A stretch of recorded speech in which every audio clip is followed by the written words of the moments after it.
Assalamualaikum. Salam sehat semuanya. Mudah-mudahan masih dalam keadaan sehat. Kita ketemu lagi di mata kuliah pengantar akuntansi 1 ya. Ini adalah materi terakhir kita berkaitan dengan laporan keuangan. Oke ya, di video sebelumnya saya sudah menjelaskan tentang penyusunan neraca lajur yang pada intinya adalah kita membuat neraca saldo setelah adanya penyesuaian. Nah, sekarang kita akan buat yang namanya laporan keuangan. Jadi laporan keuangan itu adalah siklus terakhir dari sebuah proses akuntansi ya. Sebenarnya tidak terakhir juga, masih ada proses setelah ini. Tapi khusus mata kuliah ini adalah materi terakhir kita berkaitan dengan laporan keuangan. Ya, jadi barangkali Anda masih ingat dengan siklus akuntansi yang seperti ini bentuknya ya, kurang lebih ya ini. Tanpa Anda sadari ya, barangkali kita sudah belajar tentang bukti transaksi, kemudian jurnal umum, kemudian kita lanjutkan ke dalam buku besar, kita lanjut ke pembuatan neraca saldo, kemudian kemarin kita sudah belajar tentang jurnal penyesuaian. Berikutnya dibuatlah neraca lajur ya, sehingga hari ini kita akan belajar tentang menyusun laporan keuangan. Ya, ini adalah terakhir hasil dari proses siklus akuntansi, itu akan menghasilkan yang namanya laporan keuangan. Oke ya, saya lanjut lagi ke slide tentang laporan keuangan. Nah, ini.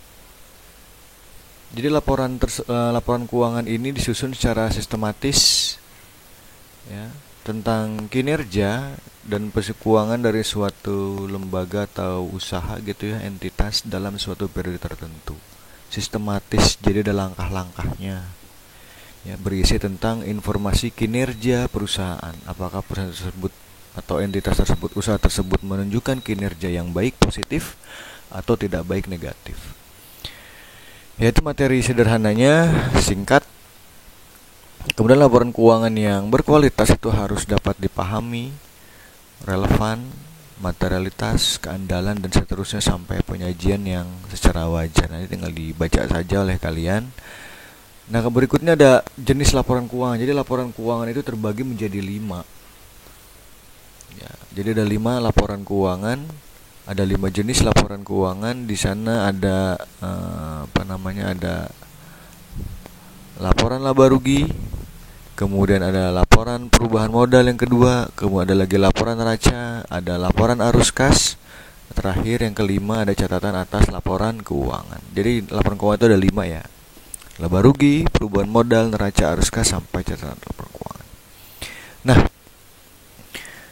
di mata kuliah ini atau di pembahasan hari ini ya, saya akan fokus membahas 3 jenis laporan keuangan saja, yaitu ada laporan laba rugi, perubahan ekuitas, dan laporan neraca saja ya. Jadi kita akan fokus di 3 jenis laporan keuangan: laba rugi, perubahan modal, kemudian laporan neraca. Berikutnya di sini ada laporan laba rugi itu seperti apa, kemudian ada single step, ada multi step, ada contohnya, dan seterusnya. Nah, jadi begini, yang pertama adalah saya akan menjelaskan tentang laporan laba rugi. Jadi laporan laba rugi itu adalah laporan laba rugi yang digunakan untuk mengetahui apakah usaha Anda mengalami kelabaan atau mengalami kerugian. Apakah perusahaan atau usaha Anda mendapatkan keuntungan atau mendapatkan kerugian. Untuk mengetahui hal tersebut, maka kita harus menyusun yang namanya laporan laba rugi. Oke, laporan laba rugi. Nah, pada prinsipnya laporan laba rugi itu terdiri dari 2 bagian. Sekali lagi, laporan laba rugi pada prinsipnya itu terbagi menjadi 2 bagian. Apa saja itu? Yaitu bagian pendapatan dan bagian pengeluaran. Yaitu terdiri dari bagian pendapatan dan bagian bebannya. Anda di sini bisa perhatikan, Anda bisa lihat di sini. Jadi laba rugi itu ya, ini laporan laba rugi contohnya.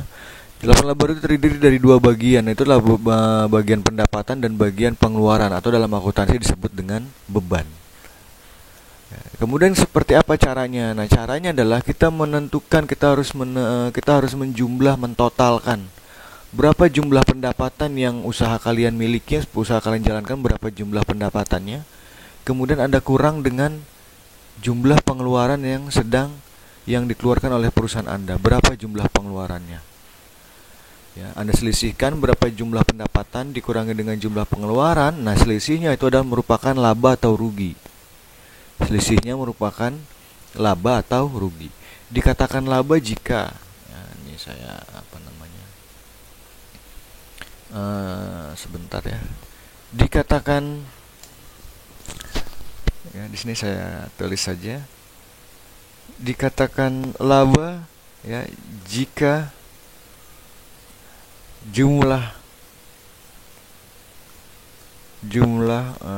pendapatan, jika jumlah pendapatan itu lebih besar dari jumlah pengeluaran atau beban. Oke, jadi laba itu jika jumlah pendapatan, ya, total dari pendapatan yang Anda dapatkan jumlahnya lebih besar dibandingkan jumlah pengeluaran, maka dia dikatakan sebagai laba atau untung. Tapi sebaliknya, dikatakan rugi jika jumlah pendapatan lebih kecil dari jumlah pengeluaran. Nah, ini prinsipnya. Ini prinsip laba rugi. Ya, ini prinsip dari laba rugi. Jika pendapatan lebih besar dari pengeluaran, maka dia laba. Jika pendapatan lebih kecil dari pengeluaran, maka dia rugi. Nah, ini prinsip sederhana dari laporan laba rugi. Nah, kalau terkait dengan bentuknya, ya seperti inilah bentuknya, ya Anda tinggal perhatikan saja. Nah, sekarang saya akan coba praktekkan bagaimana menyusun laporan laba rugi. Saya di sini punya neraca lajur, oke, dari mulai akun kas, perlengkapan, sewa dibayar di muka sampai akun yang terakhir yaitu beban rupa-rupa. Oke, ya, ada di sini ya beban rupa-rupa. Kemudian di sana ada kolom neraca saldo terdiri dari, ya, ada saldo 1.032.000, ya, di sana balance-nya ada 34.838. Kemudian ada kolom penyesuaian sudah terisi semua. Ya, sekian, totalnya 4.494. Kemudian ada kolom terakhir yang intinya dari neraca lajur, yaitu neraca saldo setelah adanya penyesuaian. Di sana ada kas, mulai dari kas 1.032.000, ada perlengkapan 345.000, sehingga total dari neraca saldonya sebesar 37.043.000 balance, ya.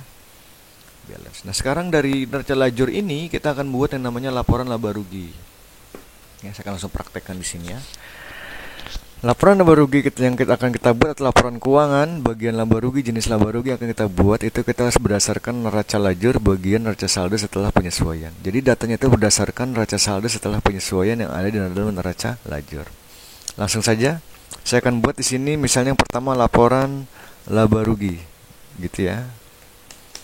Nah, tadi masih ingat prinsipnya adalah pendapatan dikurangi dengan pengeluaran. Oleh karena kita harus tahu dulu nih berapa sih jumlah pendapatan yang kita punya. Oke. Laporan laba rugi. Berapa jumlah pendapatan? Oke, ya, pendapatan. Kita lihat dulu nih dari berbagai macam akun, ya, yang ada dari neraca lajur, mana yang merupakan bagian dari pendapatan. Kas bukan, perlengkapan bukan, sewa bukan. Nah, di sini ada namanya nama akun pendapatan jasa. Ya, saya kasih warna kuning. Oke, di sini ada satu akun namanya pendapatan jasa. Oke, itu adalah pendapatan kita. Nama akunnya pendapatan jasa. Ya, pendapatan jasa. Ada lagi? Oke, nggak ada lagi ya. Selain itu nggak ada lagi pendapatan. Sepertinya oke, nggak ada lagi nama akun pendapatan atau masuk dalam kategori pendapatan. Di sini cuma ada satu, pendapatan jasa. Kemudian kita salin saldonya 21 juta. Berarti pendapatan jasa ini saldonya sebesar 20. Oke, gini ya. Nah, seperti ini kira-kira. Nah, oke, gitu ya. Ada lagi, karena nggak ada pendapatan, maka total pendapatan yaitu pendapatan jasa. Karena nggak ada lagi pendapatan, maka total atau jumlah dari pendapatan yaitu 21 juta. Gitu ya kira-kira teman-teman ya semuanya. Oke, 21 juta.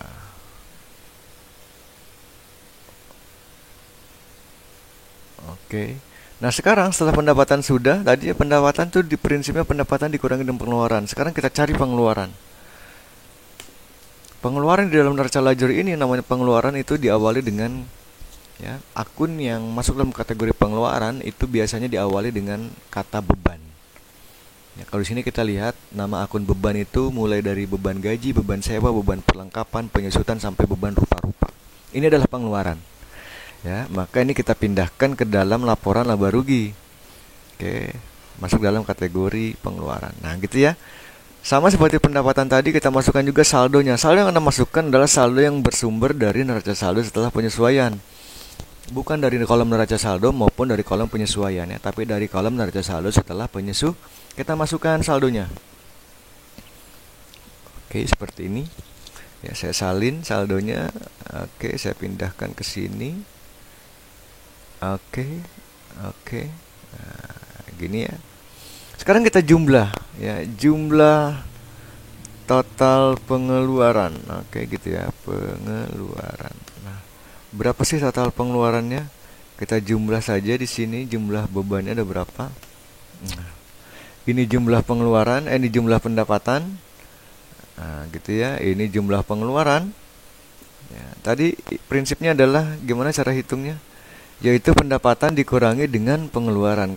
Kalau pendapatannya lebih besar dari pengeluaran, maka dia laba. Kalau rugi, maka pendapatannya lebih kecil dari pengeluaran. Sekarang kita jumlah dulu. Kita jumlah ya, ini sini laba atau rugi. Laba atau rugi, maka jawabannya adalah kita selisihkan dulu nih 21.540 pendapatan jumlahnya dikurangi dengan jumlah total pengeluaran 6.702.000. Nah, 6 juta ini apakah dia laba atau rugi? Ya, kalau kita lihat dari syaratnya di sini prinsipnya, maka di sini terlihat bahwa jumlah pendapatan lebih besar dibandingkan jumlah pengeluaran. Maka 6 juta ini adalah laba. Ya, artinya neraca lajur ini dari data neraca lajur ini dia mendapatkan laba, laporan laba ruginya. Kenapa? Karena jumlah pendapatan masih lebih besar dibandingkan jumlah pengeluaran. Nah, itu contoh sederhana penyusunan dari laporan laba rugi. Nah, maka berikutnya kita akan menyusun yang kedua, yaitu laporan perubahan modal. Nah, jadi perubahan modal. Nah, perubahan modal ini kalau tadi di laporan laba rugi kita mencari laba atau rugi, kalau di laporan perubahan modal ini kita mencari yang namanya modal akhir. Ya, kita mencari yang namanya modal akhir. Ya, di sini kalau saya jadi di laporan modal ini yang kita cari adalah modal akhirnya, teman-teman semua. Modal akhir. Nah, apa prinsipnya modal akhir? Kalau tadi laba atau rugi prinsipnya adalah selisih dari pendapatan dan pengeluaran. Kalau modal akhir prinsipnya adalah atau rumusnya adalah modal awal yang kita miliki ya ditambah dengan laba. Kalau sekali lagi ya, modal awal akan bertambah dengan laba kalau di laporan laba ruginya yang tadi kita hitung mendapatkan laba. Modal awal akan bertambah kalau di laporan laba ruginya kita mendapatkan laba. Tapi ya, kita akan mengurangi modal awal kalau di laporan laba ruginya kita mendapatkan rugi. Jadi tergantung dari laporan laba rugi. Kalau laba ruginya laba maka ditambah, kalau laporan laba ruginya rugi maka dikurang. Kemudian masih sedikit lagi, masih ada pengurangan lagi. Nah, itu pun jika ada prive maka masih dikurangi dengan prive. Kalau ada neraca lajur ya dan neraca saldo setelah penyesuaian tadi ada prive, maka masih dikurangi lagi dengan prive. Nah, inilah prinsip dasar dari mencari modal akhir di laporan perubahan modal. Oke, modal akhir sama dengan modal awal ditambah kalau laporan laba ruginya laba, tapi akan dikurang jika di laporan laba ruginya mengalami kerugian. Kemudian masih dikurangi lagi dengan prive kalau di neraca lajurnya ada prive. Oke, kira-kira bentuknya seperti ini ya, seperti di contoh itu sudah ada contohnya ya. Modal awalnya sekian lah, karena laba maka tidak ditambah, karena ada pengambilan atau prefer maka masih dikurangi lagi, jumlahnya berapa maka itulah modal akhir. Bentuknya kira-kira seperti ini. Sekarang saya akan coba contohkan sama seperti laba rugi tadi ya, menggunakan neraca lajur yang ini kita akan coba menghitung ya. Ini yang akun yang sudah masuk ke laba rugi tadi saya kuningin ya, saya kasih warna kuning. Kalau tadi laporan laba rugi, sekarang kita buat laporan perubahan modalnya. Laporan perubahan modal atau ekuitas. Ya, tadi prinsipnya gimana? Modal awal ya, gini ya. Nah, ini saya copy dulu nih biar nggak bingung. Nah, ini prinsipnya nih ya, ini prinsipnya. Nah, ini prinsipnya. Oke, sekarang kita masukkan saldonya. Modal akhir yaitu modal awal. Nah, modal awal ada, kita cari dulu nih di sini mana yang masuk dalam kategori modal awal. Modal biasanya diawali dengan kata modal. Di sini cuma ada satu modal, itu modal putri. Berapa saldonya modal putri? 9770.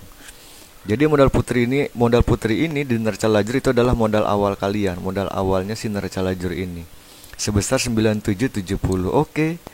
Ini masuk dalam modal awal, saldonya tadi ya kita salin di sini. Oke, kita salin di sini adalah modal putri ya. Nama akunnya itu tadi modal putri, itu adalah kita anggap sebagai modal awal.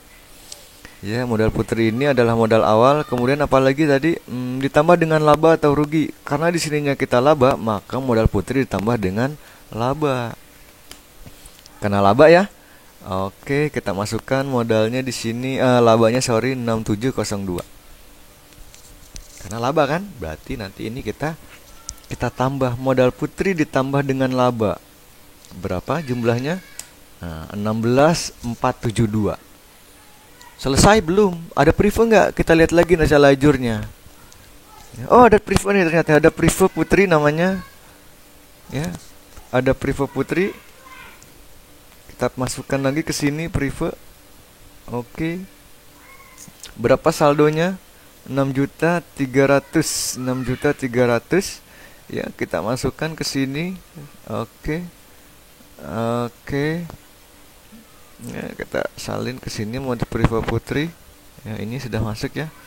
6.300.000. Kita kurang, oke ya, kita kurang, dikurangi berarti 16.472 dikurangi dengan 6.300.000. Nah, ini adalah modal akhir. Modal akhir, inilah yang kita cari di dalam laporan perubahan modal, itu modal akhir. Jadi sudah ketahuan nih berapa modal akhirnya di laporan perubahan modal, yaitu 10.172.000. Dari awal kita punya modal awal sebesar 9.770. Karena kita mendapatkan laba, kemudian ada prefer, maka modal akhirnya sebesar 10.172.000. Selesai. Sangat mudah. Sangat mudah. Ya, dalam menyusun laporan perubahan modal itu sangat mudah sekali. Oke, selesai sudah laporan perubahan modal, laba rugi sudah, perubahan modal sudah. Sekarang terakhir adalah laporan neraca. Nah, bagaimana cara menyusun laporan neraca? Bagaimana cara menyusun laporan neraca? Tidak jauh mudah dengan laporan laba rugi dan perubahan modal. Dalam laporan neraca adalah yang kita lihat, yang kita hitung adalah kebalansan, keseimbangan antara posisi aktif atau harta dengan posisi kewajiban dan ekuitas. Oke ya. Barangkali Anda masih ingat dengan rumus yang sangat sederhana, yaitu apa? Aktiva harus sama posisinya dengan kewajiban ditambah dengan modal. Ya, ini materi awal kita. Anda masih ingat dengan rumus yang seperti ini? Ya, harusnya masih ingat ya. Rumus yang sangat sederhana, yaitu aktiva harus sama nilainya dengan apa? Dengan kewajiban ditambah dengan modal. Contoh, kalau kita punya kewajibannya, punya hartanya 9, ya, punya kewajibannya 4, maka berapa modalnya? Modalnya yaitu 5. Kalau kita punya kewajibannya 8, kemudian kita punya modalnya 3, maka berapa kewajibannya? Yaitu 5. Kira-kira seperti itu. Jadi harus sama antara kolom aktiva dengan pasiva. Begitupun dengan neraca. Ya, jadi neraca itu dibagi lagi menjadi 2. Ya, laporan neraca dibagi menjadi 2, bagian kanan dan bagian kiri. Nah, sederhananya seperti ini. Ya, neraca dibagi 2. Gini ya. Oke. Dibagi menjadi 2. Oke, ada bagian kanan dan bagian kiri. Nah, gini.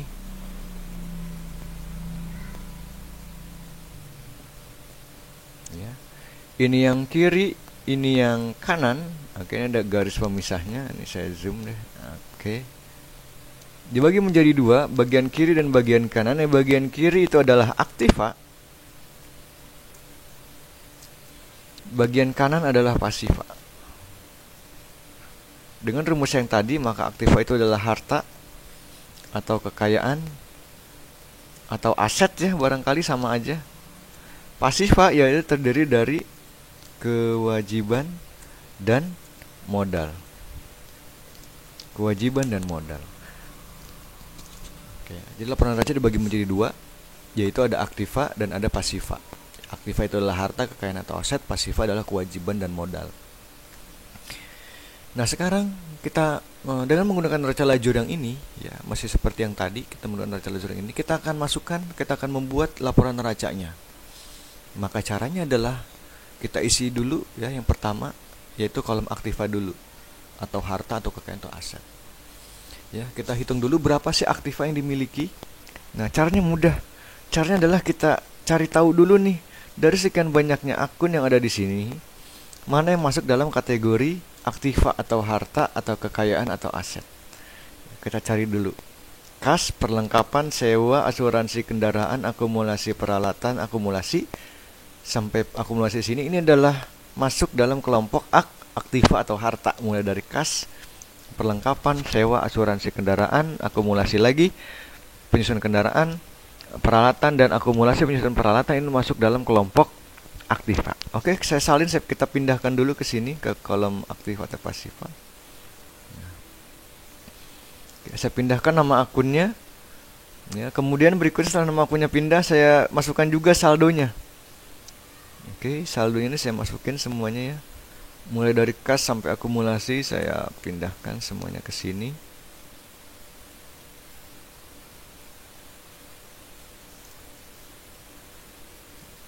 Oke, sorry.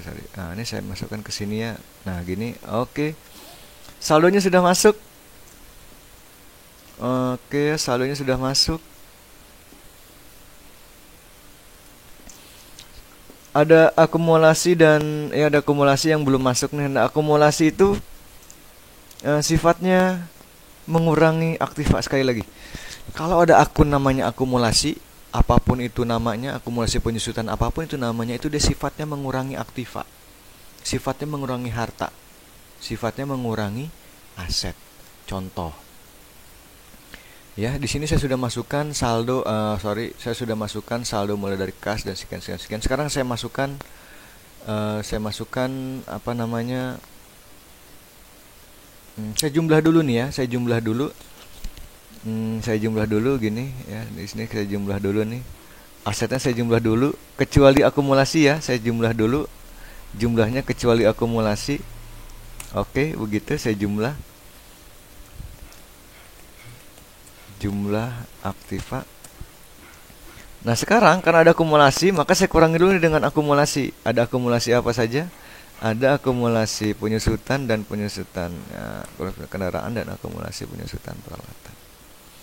Oke, di sini saya salin dulu. Saya masukin saldonya ya. Ada oke. Nah, ini saldonya nih, akumulasi. Oke.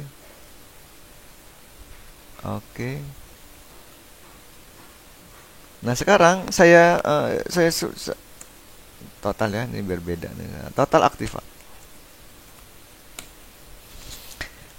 Di sini kita sudah punya jumlah aktiva. Nah, karena ada akumulasi, maka kita kurangi lagi. Ya, jangan ditambah tapi dikurang, yaitu jumlah aktiva dikurangi dengan jumlah akumulasi. Maka jumlah aktifanya adalah total aktifanya sebesar 11.228. Oke. Nah, ini adalah total aktiva yang kita punya. Nah, inilah total aktiva yang kita punya sebesar 11.228. Tadi neraca itu kita mencari keseimbangan. Nah, maka kolom pasifa ini aktiva sudah selesai. Sekarang kita masuk ke kolom pasifa. Dan pasifa ini jumlahnya harus seimbang, harus sama dengan total aktiva. Sekarang kita coba masukkan yang pasifa. Pasifa itu terdiri dari kewajiban. Nah, sama seperti tadi, dari sekian banyaknya akun ini, mana yang merupakan kewajiban? Yaitu utang dagang dan utang gaji kan? Udah nggak ada lagi kan? Oke, kita masukin nih. Kewajibannya utang dagang dan utang gaji. Kita masukkan juga saldonya, berapa saldonya? Nah, ini ya, 276 dan 780. Kewajiban kita salin. Oke. Nah, gini ya. Kita hitung berapa jumlah kewajiban. Kewajiban dulu kan? Oke, berapa jumlah kewajiban? Kita jumlahnya kewajiban 276 ditambah 780.000 sebesar 1.056.000. Selesai? Belum. Kita harus masukkan modalnya. Berapa sih modal yang kita punya?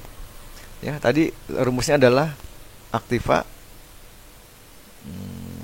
Nah, ini aktiva tadi sudah, kewajiban sudah. Kewajiban harus ditambah dengan modal. Nah, kewajiban ditambah modal hasilnya harus sama dengan jumlah aktiva. Modal. Nah, di sini modal tuh bukan dari neraca lajur, tapi dari laporan perubahan modal. Ya, dari sini. Modal di sini adalah modal dari laporan perubahan modal atau modal akhir. Berapa modal akhirnya? 10.172. Nah, gini kan? Oke. Jadi modal di laporan neraca adalah modal akhir yang dibuat atau yang berasal dari laporan perubahan modal tuh dari sini nih. Kita masukkan ke sini. Baru kita jumlah. Total pasifa. Total pasifa kan berapa jumlahnya? Yaitu kewajiban 10.56 ditambah dengan modal akhir 10.172. Nah, ini jumlahnya harus sama dengan total aktiva. Kita jumlahnya harus sama. Di sini hasilnya sebesar 11.228. Sama nggak dengan total aktiva? Sama.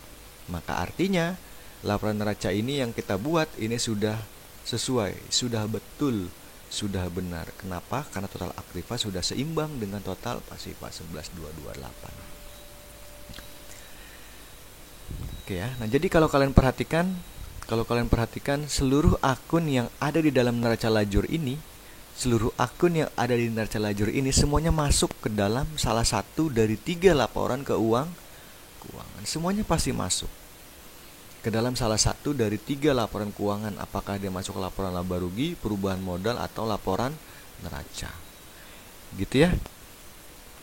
Jadi sekali lagi, semua akun yang dari neraca lajur ini dia pasti masuk ke dalam salah satu dari 3 laporan keuangan. Apakah dia laporan neraca, apakah dia laporan laba rugi, apakah dia laporan perubahan modal.